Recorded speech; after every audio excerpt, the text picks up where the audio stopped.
अस्सलाम वालेकुम friends, welcome to another video. तो आज की वीडियो में आप लोगों को बताया जाएगा कि किस तरह आप अपना बैंक अकाउंट ओपन करवा सकते हैं अगर आप यूएई में रहते हैं, और किस तरह कॉर्पोरेट सेक्टर अपना बैंक अकाउंट ओपन करवा सकता है। हमारे साथ मौजूद है नासिर गोंदल साहब, जो कि फाइनेंशियल एक्सपर्ट हैं। आपको सारा कुछ बताएंगे कि स्टेप बाय स्टेप कि कौन कौन सी चीज़ें रिक्वायर्ड हैं एक कॉर्पोरेट सेक्टर के लिए बैंक अकाउंट ओपन करने के लिए, और आम बंदे के लिए, और मिनिमम सैलरी कितनी होनी चाहिए और कितनी शो मनी आपको करवानी पड़ेगी। तो वीडियो को करते हैं स्टार्ट।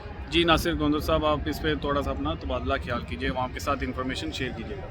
तो जी अली भाई, इंडिविजुअल का और कॉर्पोरेट का, अगर किसी ने कंपनी का बैंक अकाउंट ओपन करना है तो वो कैसे होता है, अगर किसी ने इंडिविजुअल का बैंक अकाउंट ओपन करना है तो वो कैसे होता है। तो सर पहले हम बात करेंगे कि इंडिविजुअल का बैंक अकाउंट। जी। तो बैंक अकाउंट ओपन करने के लिए बैंक की डिफरेंट जो है ना वो पॉलिसी होती है। नॉर्मल जो थ्रेशोल्ड रेंज है वो तकरीबन, अगर आपकी सैलरी 5000 है या उससे अबव है तो आप बैंक में अपना अकाउंट ओपन कर सकते हैं। पर्सनल अकाउंट ओपन कर सकते हैं।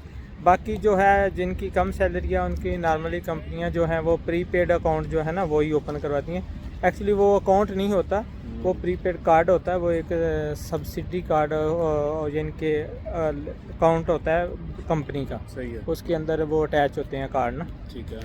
तो पर्सनल अकाउंट जो है उसके लिए मिनिमम जो है ना वो 5000 सैलरी या इससे ज़्यादा। और कुछ बैंक जो हैं वो लाइक मशरक न्यू है और इस तरह कोई डिजिटल अकाउंट अलाउ करते हैं, वो अगर सैलरी कम भी हो तो ओपन हो जाते हैं। सही तो अब सर पहली बात यह है कि अगर आपने किसी ने पर्सनल अकाउंट ओपन करना है तो उसकी क्या डॉक्यूमेंटेशन है।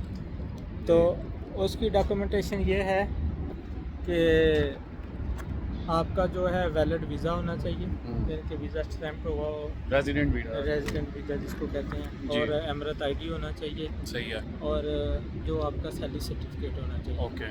ये 3 चीज़ें, जिसमें जो एम्प्लॉयमेंट लेटर जिसको कहते हैं वो होना चाहिए। हाँ। तो ये चीज़ें जो हैं जिसमें आपकी सैलरी का डिस्क्लोज हो, तो ये चीज़ें होनी चाहिए, और उसकी बेस पे आपका अकाउंट ओपन हो जाता है। सही है। अब इसमें कुछ चीज़ें ऐसी हैं, जैसे कुछ नेशनैलिटी वाइज भी चीज़ें मॉनिटर की जाती हैं कि जहाँ जो है रिप्यूट अच्छी है उनका इजीली अकाउंट ओपन रहता है। कुछ का वो 3 महीने का वेट करते हैं कि अगर आपकी सैलरी क्रेडिट होती है या कंपनी से आपको सैलरी मिलती है तो फिर हम आपका अकाउंट ओपन करेंगे। तो ये चीज़ें वेरी करती हैं, लेकिन नॉर्मली ये चीज़ें रिक्वायर्ड होती हैं।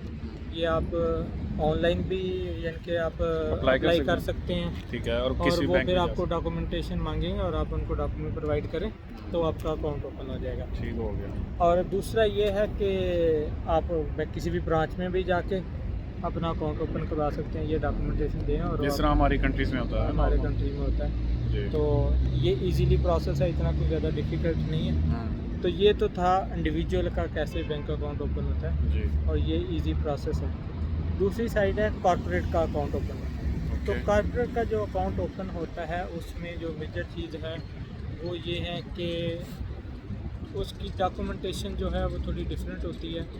तो उसमें कुछ सबसे पहली जो चीज़ किसी भी कॉर्पोरेट अकाउंट ओपन करने के लिए है जी। वो ये है कि उसका डॉक्यूमेंट जो आपने ट्रेडर लाइसेंस जो है वो आपके पास हो, उसकी कापी जो आपने हिफाजत करानी होती है, उसके मेमोरेंडम ऑफ एसोसिएशन जो उसकी होता है। भी मिनिमम कोई रिक्वायरमेंट है? नहीं, उसकी कोई रिक्वायरमेंट नहीं, क्योंकि उसकी रजिस्ट्रेशन जो कंपनी रजिस्टर्ड हो जाती है तो उसका एक ट्रेड लाइसेंस होता है। सही है। तो वो ही है।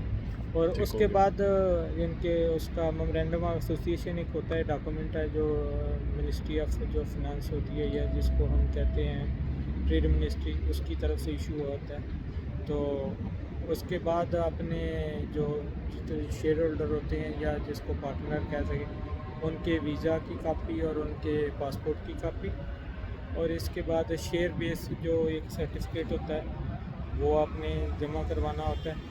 इसके अलावा भी बैंक कुछ डॉक्यूमेंट आपसे रिक्वायर कर सकता है, जैसे जो आपके पार्टनर हैं उनके CVs वगैरह इस तरह। और इसमें एक इम्पोर्टेंट चीज़ और भी होती है कि जो आपका ऑफिस होता है ना, उसका लीज़ एग्रीमेंट जो है ना वो भी आपको जमा करवाना होता है। सही। तो ये जो चीज़ें हैं ना, ये हैं जो कॉर्पोरेट बैंक, जैसे कि अगर आपने किसी कंपनी का बैंक अकाउंट ओपन करना है तो उसके लिए ये डॉक्यूमेंट आपको रिक्वायर्ड होंगे। और अगर आप जब ये प्रोवाइड करेंगे बैंक को तो आपका अकाउंट ओपन करेगा। सर्टन वेरिफिकेशन के बाद छोटी मोटी और भी वेरिफिकेशन करवा सकता है बैंक, लेकिन ये डिपेंड करता है, लेकिन मेजर जो डॉक्यूमेंटेशन है वो यही है। सही है। और इसकी बेस पे जो है ना किसी भी कंपनी का जो अकाउंट ओपन हो सकता है। तो ये तो आज की हमारा जो लॉग था इसी पे था ठीक है। कि किस तरह आप पर्सनल अकाउंट ओपन कर सकते हैं और किस तरह आप जो है वो कंपनी का कॉर्पोरेट अकाउंट ओपन कर सकते सही हैं। हो। नेक्स्ट वीलॉग में हम डिस्कस करेंगे कि किस तरह आप जो है क्रेडिट कार्ड ले सकते हैं, लोन ले सकते हैं। तो इसकी डिटेल इंशाल्लाह नेक्स्ट वीलॉग में आपको बताएंगे कि बैंकों की क्या रिक्वायरमेंट होती है क्रेडिट कार्ड के लिए और लोन के लिए। तो ये भी चीज़ें आपसे शेयर करेंगे इंशाल्लाह नेक्स्ट वीलॉग में। ठीक है दोस्तों, उम्मीद है वीडियो आपको पसंद आई होगी। इसको कीजिएगा लाइक, शेयर एंड सब्सक्राइब। इंशाल्लाह मिलते हैं नेक्स्ट वीडियो में। टेक केयर, अल्लाह हाफिज़।